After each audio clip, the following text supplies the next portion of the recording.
आपको पता है, सहाबा फरमाते हैं बच्चे खेल रहे होते थे तो हुजूर जब गुजरते थे तो बच्चों को अस्सलामु अलैकुम कहते थे। नबी पाक बच्चों को सलाम करते, हुजूर फरमाते अस्सलामु अलैकुम, बच्चों को सलाम करते और पहल करते सलाम लेने में। आप बच्चों को सलाम करना शुरू कर दें, उम्मीद है बच्चे भी सबको सलाम करना शुरू कर देंगे।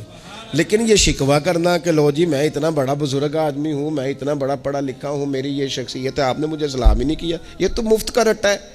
हुजूर बच्चों को सलाम करते ताकि बच्चों को अस्सलामु अलैकुम की समझ आ जाए। ये बच्चों को सिखाएं, उन्हें याद कराएं, और उसका तरीका ये है कि आप उनको सलाम लेने में पहल करें, आप उनको सलाम कहें।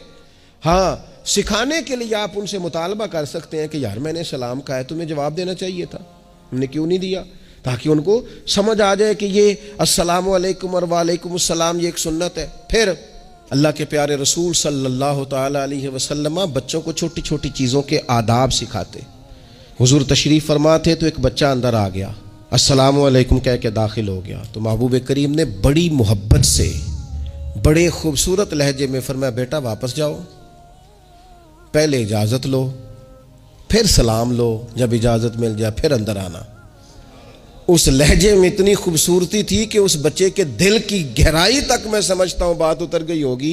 वो वापस गए, उन्होंने जाके इजाज़त मांगी, इजाज़त मिली और सलाम लेके वो दरवाज़े रसूल पे हाज़िर हो गए।